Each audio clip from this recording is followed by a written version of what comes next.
Hello friends.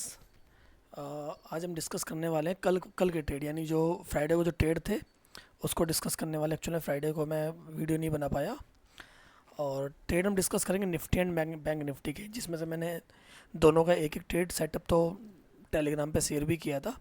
And जो लोग Telegram channel join कर रहे हैं, ज्वाइन करने के सोच रहे हैं, तो मैं बता देता हूँ कि टेलीग्राम चैनल पे मैं कोई कॉल एंड टिप्स नहीं देने वाला हूँ। वहाँ पर सिर्फ इंडिकेटर का लिंक है, एंड कोई अगर मैं सेशन वगैरह लूँगा तो उसके लिंक वगैरह वहाँ पर मिलेंगे। बाकी टेलीग्राम चैनल पे या किसी और भी तरीके से मैं कोई कॉल और टिप्स नहीं देने वाला किसी को भी। ये इंडिकेटर डेवलप किया हुआ है, आप इसको समझते हो तो अच्छी बात है। एंड जल्दी ही मैं कोशिश करूँगा कि मैं लाइव आने शुरू हो जाऊँ, जिससे कि लाइव में इनको दिखाता रहूँ मैं कि क्या कुछ ट्रेड सेटअप बन रहे हैं, और तुम सबका मतलब है कि अपने आप से भी ट्रेड कर सको। मेरा एक ही मोटिव है कि मैं ना बताऊं और आप खुद से ट्रेड कर पाओ। चलिए, तो मैं स्टार्ट करता हूँ ट्रेड सेटअप, और मैं रिप्ले में दिखाऊंगा कि भाई कैसे क्या कुछ ट्रेड बनेंगे। ये निफ्टी का चार्ट है, और 3 मिनट का टाइम फ्रेम पे हमने लगा लिया है। और देखो मार्केट, रिप्ले स्टार्ट करते हैं। रिप्ले में ज़्यादा बढ़िया रहेगा, ऐसे तो मैं कुछ भी बोलूँगा। देखो मार्केट की ओपनिंग यहाँ से होगी, और इंटरडे अगर कोई भी करता है तो बेटर है कि 3 मिनट और 5 मिनट करे। और अगर कोई पुराना बंदा है जिसको थोड़ा सा एक्सपीरियंस है, तो उसको तो खैर मेरी वीडियो देखनी भी नहीं पड़ेगी। ये तो बिगिनर्स के लिए, तो बिगिनर्स के लिए 3 मिनट और 5 मिनट है, और बाकी तो 1 मिनट में भी कर सकते हैं। लेकिन 1 मिनट थोड़ा सा बहुत फास्ट ट्रेड करना पड़ता है, उसमें एंट्री एग्जिट के लिए सोचना नहीं है। 3 मिनट 5 मिनट में हमारे पास एंट्री एग्जिट के लिए सोचने का टाइम होता है। अब देखते हैं ज़रा क्या हुआ है। ये रहा हमारा, मैं इसकी स्पीड थोड़ी सी बढ़ा देता हूँ। निफ्टी के देखो ज़रा, फर्स्ट कैंडल की ओपनिंग होती है ये रही, बल्ब आया। देखो मैं बता देता हूँ, देखो क्या है हमारा ट्रेड सेटअप। चलो मैं ट्रेड बनेगा तो ही मैं बताऊँगा, ऐसे तो कन्फ्यूज़न रहेगी। कि देखो बल्ब आया है अभी, अब हमें वेट करना है एरो का, कि अगर हम इसको सोच रहे हैं कि भैया हमें बाय करना है। कई लोग सोचते हैं जैसे मार्केट ओपन हुई और गैप अप ओपन हुआ बाय कर लेंगे। भाई देखो ऊपर बल्ब है, अगर बल्ब ऊपर है तो बाय करने का मत सोचना, क्योंकि बल्ब ये बताता है कि भाई अब इसमें ऊपर जाने में वो दम नहीं है। हालांकि जाने को जा सकता है, बट ये एक इंडिकेटर की अगर आप मान रहे हो तो भैया मानो कि भैया ये कहेगा कि ऊपर जाने में उतनी पावर नहीं है, और चांसेस है कि ये नीचे आएगा। लेकिन ये फर्स्ट कंफर्मेशन है। अगर आपको पूरी कंफर्मेशन चाहिए कि ये ऊपर नहीं जाएगा, तो उसके लिए बल्ब के बाद हमें एरो की ज़रूरत है, जो ये इस टाइप के एरो हैं। जैसे ये बल्ब आया तो बल्ब के बाद एक एरो आया तो फिर ये कहता है कि भैया अब ऊपर जाने के चांसेस ना के बराबर हैं। और एरो जो आना चाहिए, जैसे कि ये बल्ब आया तो एरो 1 2 3 4 कैंडल लास्ट करना। उसके बाद जो आ रहा है एरो, तो फिर उसको आप इग्नोर करना, क्योंकि फिर उतनी पावर नहीं है। और अगर ये थोड़ा धीरे धीरे नीचे आता है तो हमारा एसएल बहुत बड़ा हो जाएगा। तो यहाँ देखो जरा कितनी कैंडल हो चुकी है, 1 2 3 4 5 कैंडल बीत चुकी हैं। अब अगर एरो आएगा भी ना, तो मैं उसको इग्नोर करूँगा, भले ही ये चाहे कितना भी नीचे मार्केट क्यों ना चली जाए। देखो एरो आया है, आने दो। अब क्या काम, मेरे काम का ये नहीं है। नीचे बल्ब आ चुका है, लेकिन अब रिवर्स ट्रेड कब करूँगा मैं, जब एरो आएगा। बल्ब आया, बल्ब अपने आप हट चुका है, देखो फिर आ गया बल्ब। एरो नहीं आ रहा है, मुझे एरो चाहिएगा, मिलेगा तभी मैं रिवर्स ट्रेड करूँगा। एरो आया लेकिन बल्ब नहीं है, बल्ब तो अपने आप ख़त्म हो चुका है। देखो मार्केट काफ़ी देर तक साइडवेज रही है, अब नीचे का एक मूव आ चुका है, लेकिन हम इस मूव में हैं ही नहीं। ये देखो बल्ब आया, अब मुझे एरो चाहिए ऊपर का ट्रेड लेने के लिए। अगेन देखो बहुत लेट हो चुका है, अब एरो आएगा भी तो मेरे काम का नहीं है। फिर से देखो जरा, मार्केट साइडवेज ही है।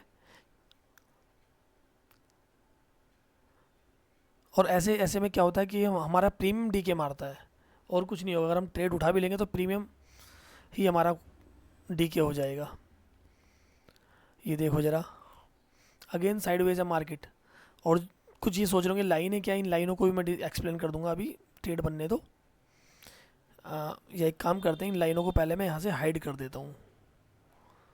ये बल्ब एंड एरो है, इसमें से सीपीआर की लाइनें हैं, इनको हम हाइड कर देते हैं, सिर्फ बल्ब एंड एरो रहेगा। और कुछ के मन में डाउट होगा कि हमें इंडिकेटर कहाँ से मिलेगा, कैसे मिलेगा, क्या ये फ्री इंडिकेटर है। यस, ये इंडिकेटर अभी तो फ्री है, और अभी कुछ टाइम के लिए फ्री ही रहने वाला है। और बाद में भी मैं करूँगा फ्री, तो उसका एक तरीका रहेगा, और पेड भी करूँगा तो उसका भी एक तरीका रहने वाला है। तो बहुत बात की बात है, पहले आप इस पर इसको समझ लो, एंड हो सकता है कि आप इस पर कमा भी लोगे।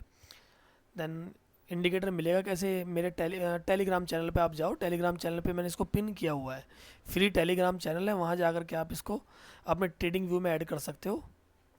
और अगर किसी को कोई भी डाउट है तो टेलीग्राम पे मैसेज कर सकते हो, यहाँ पर भी मैसेज कर सकते हैं मुझे। अब देखिए ज़रा, बल्ब आ रखा है, बल्ब है हमारे पास में, ठीक है। हमें एरो का वेट करना पड़ेगा, और एरो जितना जल्दी आ जाए उतना अच्छा है। बट अभी तक एरो हमें मिला ही नहीं है, नीचे नीचे जा रहा है। घबरा डरो मत ना कि भाई ये तो मूव निकल गया, हम ये वाले मूव को कैच नहीं कर पाए, बट कोई बात नहीं। हमने इतना बड़ा मूव छोड़ा है तो हमें कुछ ना कुछ मिलेगा, और अगर नहीं भी मिलेगा, हम एक दिन ट्रेड नहीं करेंगे तो मर नहीं जाएंगे। देखो ये बल्ब आ गया, एक दो, उसके बाद एरो आ गया, दो कैंडल पे एरो आ गया। एरो के बाद हमें एक कैंडल चाहिए। देखो अब अपसाइड का तो हमें एक ग्रीन एरो चाहिए, ग्रीन कैंडल और चाहिए। नेक्स्ट कैंडल ही ग्रीन आ गई, अगर नेक्स्ट नहीं आती और एक दो बाद एक कैंडल रेड आती है, दो कैंडल रेड आती है, उसके बाद ग्रीन आती है, तो फिर मैं उसको भी कंसिडर करता। मतलब एरो आया है, बल्ब, बल्ब के बाद एरो, अब मुझे चाहिए एक ग्रीन कैंडल और। देखो ये रही ग्रीन कैंडल, अब जैसे ही इसका हाई ब्रेक होगा मैं अपने बाई की एंट्री कर लूँगा। ये रहा मेरा बाइंग एंट्री, यानी इस कैंडल पे बाइंग एंट्री होगी। और हमारा एसएल रहेगा, ये एसएल रहेगा जो हमारा लास्ट, ये जहाँ पे बल्ब था, ये जो लो था। और टारगेट हम अपने हिसाब से जो भी रखना चाहें, ठीक है। आप अपने हिसाब से सोच लो कि भाई हमें 10 पॉइंट लेने, 20 पॉइंट लेने, 30 पॉइंट। ज़्यादा बड़ा सोचोगे तो दिक्कत हो जाएगी। छोटे छोटे ट्रेड करो, स्कैल्प करो, 10 पॉइंट 20 पॉइंट्स लो, निकल जाया करो मार्केट में। देखो जरा, अब कुछ बंदे सोचेंगे कि यार यहाँ हमें स्ट्राइक प्राइस क्या लेना चाहिए, या उल्टे सीधे स्ट्राइक प्राइस लेते हैं। ये बहुत बड़ा डाउट है। देखो मार्केट हमारी जो एंट्री बन रही है वो यहाँ की बन रही है, जिस टाइम पर मार्केट है 23,465, 23,465। मतलब हमारा जो ITM होगा 23,450 या 23,400। चलिए हम एक काम करते हैं, इसका भी चार्ट लगा लेते हैं 23,400 कि हम कॉल 23,000 या 450 कर लेते हैं, चलो, क्योंकि 23,450 क्या हो रहा है ये, एंड अप साइड का ट्रेड है तो हम कॉल लेंगे। ये रही, कब की बात है, ये हमारी एंट्री हो रही है 121 वाली कैंडल पे, जो कि ये वाली कैंडल है। ये रही 120। देखो यहाँ पर भी बल्ब आया है, एरो आया है, एक ग्रीन कैंडल चाहिए थी। देखो यहाँ हमारी एंट्री बन रही है, बाइंग एंट्री हमारी ऑप्शन चार्ट के हिसाब से भी यहाँ बन रही है, और इस वाले पे भी यहीं पर बन रही है, दोनों में एंट्री। अब देखिए ज़रा कितने पॉइंट्स का एसएल है हमारा। चार्ट पर एसएल आ रहा है, ये 133 के आसपास आ रहा है, जो कि ये रहा। कितने पॉइंट का? 14 पॉइंट का एसएल है, और टारगेट आप 14 पॉइंट का है, तो ठीक है। वैसे मिला कितना? देखो मिल तो 70 गए, लेकिन हम 70 के लिए रुकेंगे नहीं, हम पहले एग्जिट कर जाएंगे या अपना एसएल ट्रेल करते रहेंगे, और वो हिट हो जाएगा। कहाँ है? ये रहा, हम आते हैं ज़रा, ठीक है। अब देखो कब तक हमें होल्ड करना ट्रेड को, जब तक हमें बल्ब नहीं मिल जाता या रेड एरो नहीं आ जाता। साइडवेज हो जाता है मार्केट, कुछ देर साइडवेज रही, और देखो मूव, बल्ब आ गया, एग्जिट कर जाओ। यानी ये बल्ब हमारा, देखो मैं बताता हूँ, ये बल्ब हमारा इधर कहीं आ गया होगा, इस कैंडल पे बल्ब आ गया होगा। और यहाँ तक हमारे कितने पॉइंट्स हो चुके हैं? 40 पॉइंट्स भाई मिल चुके हैं। 40 पॉइंट्स लो, बहुत है निफ्टी के अंदर 40 पॉइंट्स। और एग्जिट कर जाओ, एक लोट है अपना। और अगर आपको बड़ा मूव चाहिए कि नहीं, हमें तो लग रहा है कि और ऊपर जा सकता है, तो आप ठीक है अपने कुछ लोट साइज अपने यहाँ से एग्जिट कर जाओ, एंड कुछ को आप कंटिन्यू करो। तो ये देखो जरा, आप ऊपर देखते हो कि जब 70 पॉइंट के आसपास आ गए भाई, तो आप तब एग्जिट कर जाओ, नहीं तो आप ट्रेल करते रहो। जितना आप ट्रेल करना चाहो अपना, उस हिसाब से ट्रेल करते रहो। और यहाँ हमें कितने पॉइंट्स मिल चुके हैं? देखो 116 पॉइंट। निफ्टी में काफ़ी होते हैं 100 पॉइंट। चलो, तो उसके बाद देखो जरा, बल्ब आ चुका है। अब देखो बल्ब, अब यहाँ कन्फर्म है, देखो बल्ब आ गया है। अगर आप इस ट्रेड से एग्जिट नहीं हुए तो भाई अब एग्जिट कर जाना था, क्योंकि बल्ब, एरो के बाद एक रेड कैंडल नीचे बन चुकी है। तो मैं इसको हटा दे रहा हूँ। एक ट्रेड हमारा ये बनता था, दूसरा ट्रेड देखिए, बल्ब आ गया, एरो कब आया? 1 2 3, फोर्थ कैंडल पे आया है, ये लास्ट थी। अगर इस कैंडल पे एरो नहीं आता तो फिर हम इसको इग्नोर करते, फिर ट्रेड अवॉइड करना है। ये नहीं कि आप बैठे रहो ट्रेड में। देन ये आया, इसके बाद हमें एक रेड कैंडल चाहिए थी। क्या रेड कैंडल बनी? यस, बन गई रेड कैंडल। अब जो हमारा ट्रेड बनेगा वो बनेगा ये इस कैंडल के लो के नीचे, यानी हमें ये, और इसमें एसएल थोड़ा सा बड़ा बनेगा क्योंकि लेट एरो आया है, तो ऐसे केस में हमारा जो एसएल होता है वो थोड़ा सा बड़ा हो जाएगा। अगेन मूव वही रहेगा, जैसे ही हमारे पास एरो आ जाएगा, सॉरी बल्ब आ जाए या एरो आ जाए, हम एग्जिट कर जाएंगे। कई बार बल्ब नहीं आता है, एरो पहले आ जाएगा, तो हम वहाँ पर भी एग्जिट करेंगे ट्रेड।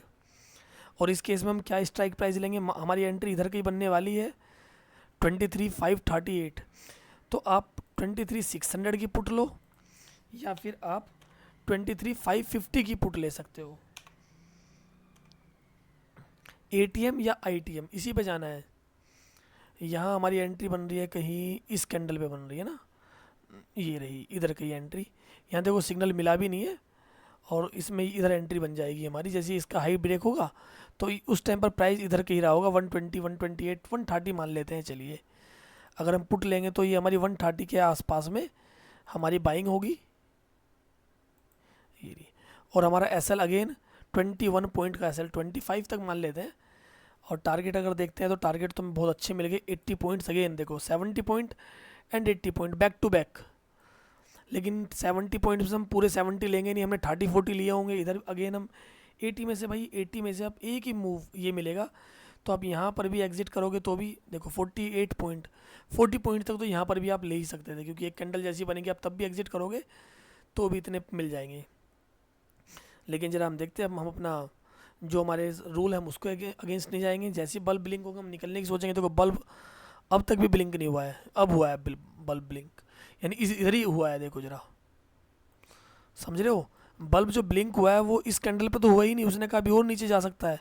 इधर कहीं बल्ब ब्लिंक हुआ है और इधर बल्ब ब्लिंक होने का मतलब है कि यहीं पर हुआ होगा, यहाँ भी बल्ब नहीं आया होगा, इधर कहीं आया होगा। तो आप भाई 70 पॉइंट तक बहुत बहुत होते हैं बैक टू बैक। एक ट्रेड ये वाला मिला, देन रिवर्स ट्रेड मिल गया, यानी ये हम रिवर्सल ट्रेड है, इधर से भी दोनों तरफ से। फिर देखो बल्ब आ गया, अब एरो कब आ रहा है, 1 2 3। इसके बाद हमें एक कैंडल और चाहिए। अगर ये देखा जाए तो मूव जिस हिसाब से चल रहा है हमारा एसएल कितना बड़ा हो जाएगा भाई। अगर हम इतना बड़ा एसएल ले सकते हैं तो भाई लो, अदरवाइज आप छोड़ दो ट्रेड को। हमें एसएल भी तो देखना है। देखो अगर हम यहाँ पर भी एंट्री करेंगे तो भी हमारा एसएल कितना बनेगा, ओ भाई 100 पॉइंट का एसएल, बाप रे बाप, रहने देते हैं, ठीक है ना। इतने बड़े ट्रेड को पकड़ना नहीं है, इतने बड़े एसएल। देखो मेन होता है एसएल, आपका एसएल छोटा होना चाहिए, बहुत बड़ा एसएल। ये देखो जरा, देखो हुआ क्या, मैं समझाता हूँ। देखो एसएल तो हम तो पहले एसएल की बात कर रहे थे, बहुत बड़ा हो गया। एरो आया, एरो के बाद ग्रीन कैंडल आने से पहले रेड कैंडल भी आ गई एंड एरो भी आ गया, रेड एरो भी आ गया। मतलब हम यहाँ पर अब सस्पेंस में है कि भैया अब ये ऊपर जाएगा या नहीं जाएगा। तो हम और इसके बाद जो एंट्री बन रही है, ये ग्रीन कैंडल चाहिए थी, देखो ये रहा। फिर यहाँ की हमारी एंट्री बनेगी अगर हम इस एरो को कंसिडर करते हैं। लेकिन उससे पहले रेड एरो ने बोल दिया कि आप इस ट्रेड को अवॉइड करो तो ज़्यादा बेटर है। हालांकि देखो मूव ऊपर का मिला है, बट अवॉइड करने के लिए यहाँ हमें बोल दिया गया था। तो हमें रूल के अगेंस्ट नहीं जाना है, हम पहले ही अच्छा खासा प्रॉफिट लेके बैठे तो शांत बैठो। देखो एक कैंडल ऊपर गई, देन उसके बाद फिर हो गया रिवर्स, ये लो। और अब यहाँ पर मार्केट ऐसे ही दी एंड हो जाता है। तो ये थे हमारे 2 निफ्टी के ट्रेड। चलिए अब अगर हम देखें तो ये वीडियो काफ़ी लंबी हो गई है, दूसरी वीडियो बनाता हूँ मैं निफ्टी के लिए, बैंक निफ्टी के लिए। तो ठीक है भाई, अगर किसी को डाउट है तो कमेंट सेक्शन में बता सकते हैं। एंड अगर वीडियो अच्छी लगी तो बहुत अच्छी बात है, आप मुझे सजेशन दे सकते हो कि मैं और अच्छा कैसे करूं। और अगर वीडियो मेरी बेकार लगी है तो भाई डिसलाइक करो, एंड साथ में कमेंट भी मैं करके भी बताओ कि भाई क्या गलत था इसमें और क्या बुरा था, ठीक है ना। अगर कुछ भी गलत है या मैं कुछ गलत बता रहा हूँ या दिखा रहा हूँ तो भाई आप उसको कमेंट में तरीके से बताओ, जिससे कि मैं अपनी उस गलती को सुधार सकूं। एंड वीडियो को डिसलाइक करो, मैं लाइक के लिए नहीं बोलूँगा। अगर कुछ गलत है तो ठीक है, वो मेरी गलती मुझे पता होनी चाहिए। आपका पैसा है, मैं नहीं चाहता कि मेरी एक गलती से आपका पैसा डूबे, ठीक है। तो अभी दूसरी वीडियो में मिलते हैं जिसमें मैं बैंक निफ्टी को डिस्कस करने वाला हूँ।